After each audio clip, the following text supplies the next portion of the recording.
ఇదిగో ఓ ప్రేమ కథ, జగతెరుగని చెలిమి కథ, మనసెరుగని యువతి కథ, ఇది మన కథరా.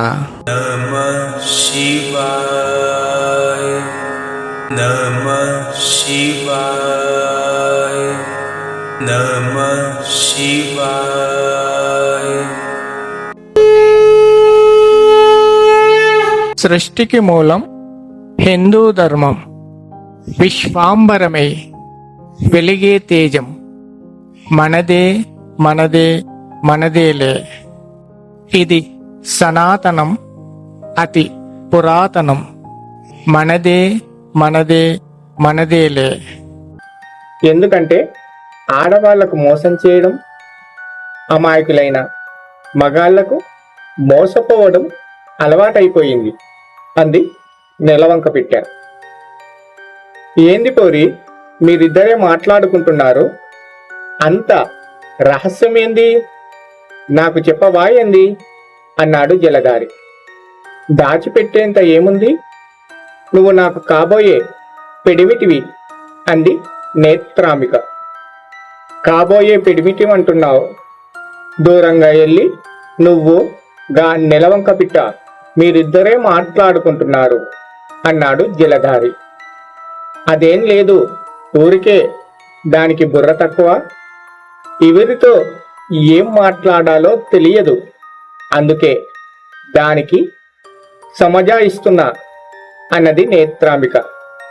ఏం జరిగిందేంటి అడిగాడు జలధారి. ఏమీ లేదు, నువ్వు నా కోసం ఏమైనా చేస్తావని అంటే ఈ మగాళ్ళందరూ వాళ్ళ స్వార్థం వాళ్ళు చూసుకుంటారు, మగాళ్లను నమ్మొద్దు అంటుంది నెలవంక పిట్ట. ఈ పోరడు అట్లాంటోడు కాదు అని చెప్తున్నా, అయినా వినట్లేదు, అందుకే అంటున్నా దానికి బుర్ర తక్కువ అంది నేత్రాంబిక. అవునవును, నువ్వు చెప్పింది నిజమే, దానికి బుర్ర తక్కువ అని అన్నాడు జలధారి.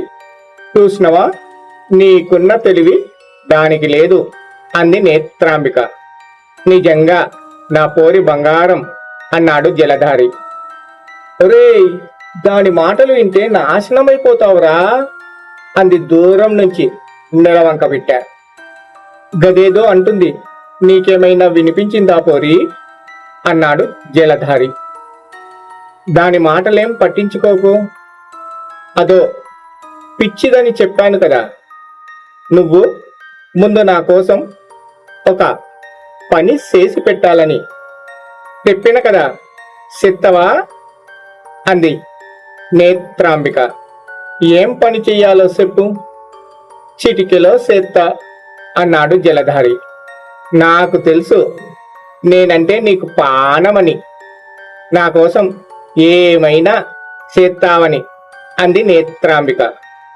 పని చేసి పెట్టు, పని చేసి పెట్టు అని మాటి మాటికి అంటున్నావు, కానీ ఏం పని చేసి పెట్టాలో చెప్పటం లేదేంటి పోరి అన్నాడు జలధారి.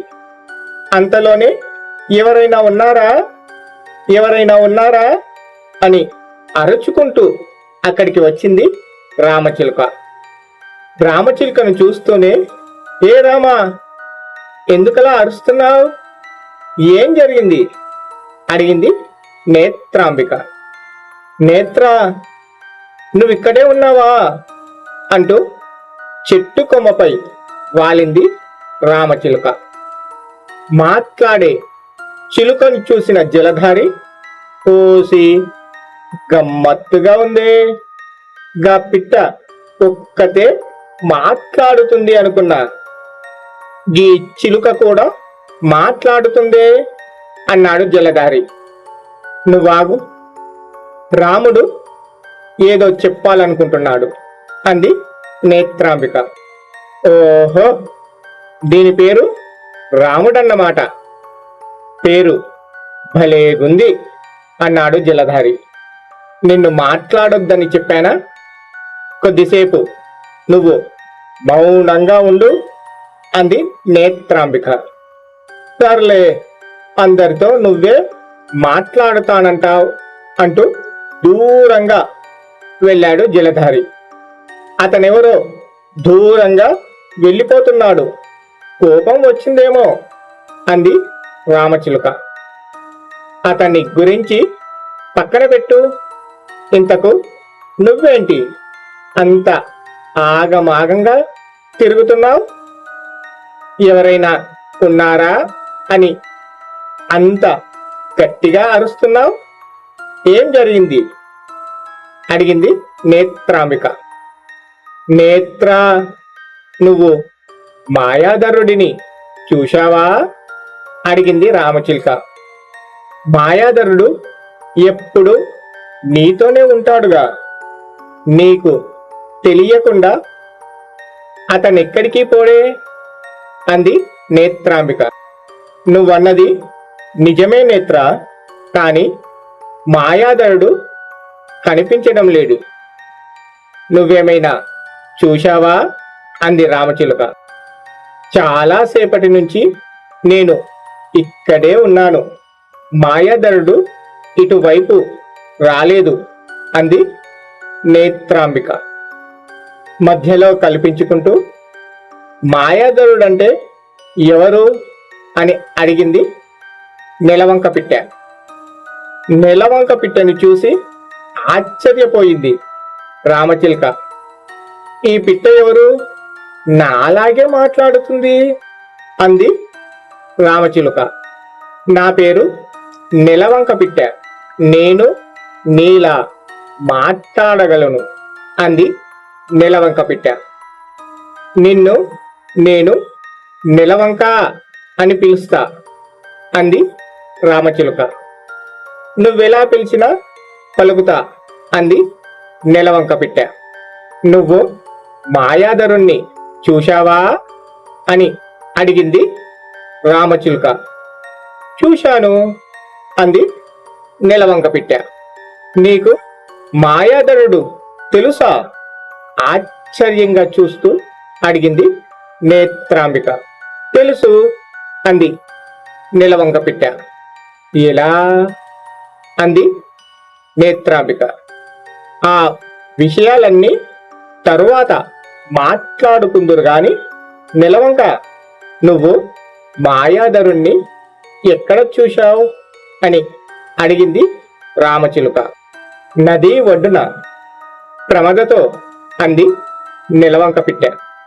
ఈ నెలవంక పిట్టకు ప్రమద కూడా తెలుసా అంటే మా గురించి అన్ని విషయాలు ఈ నెలవంక పిట్టకు తెలుసన్నమాట అని ఆశ్చర్యంగా చూస్తూ అంది నేత్రాంబిక. అవును, నాకు ప్రమద గురించి మాయాధరుడి గురించి అంతా తెలుసు అంది నెలవంక పిట్ట. అయితే నా గురించి కూడా పూర్తిగా తెలుసన్నమాట అంది నేత్రాంబిక. పరిచయమైనప్పుడే చెప్పానుగా నీ గురించి నాకు తెలుసని అంది నెలవంక పిట్ట. మీ విషయాలన్నీ తరువాత మాట్లాడుకోండి, ముందు నేనడిగిన దానికి సమాధానం చెప్పు నెలవంక అంది రామచిలుక. సరే, నీ సందేహమేంటో అడుగు అంది నెలవంక పిట్ట. చివరిసారిగా మాయాధరుణ్ణి ఎక్కడ చూశావు అని అడిగింది రామచిలుక. నేను చెప్తా గాని నువ్వు కూడా చివరిసారిగా మాయాధరుణ్ణి ఎక్కడ చూశావో చెప్పు అంది నెలవంక పిట్ట. నది ఒడ్డున అంది రామచిలుక. నేను కూడా అక్కడే చూశాను అంది నెలవంక పిట్ట. అయితే మాయాధరుడు నది ఒడ్డున నుంచి ఎక్కడికి వెళ్ళినట్టు అంటూ అడిగాడు జలధారి. ప్రమదను అడిగితే తెలుస్తుంది కదా, అందరము కలిసి ప్రమదను మాయాధరుడి గురించి అడుగుదాం అంది నెలవంక పిట్ట. ప్రమద ఎక్కడుందో నాకు తెలుసు, నా వెనకాలే రండి అంటూ అక్కడి నుంచి బయలుదేరింది రామచిలుక. మానవ లోకం ఇది మాయాజాలం మది గాయపడిన హృది కార్చిన అమూల్య చరితం ఇది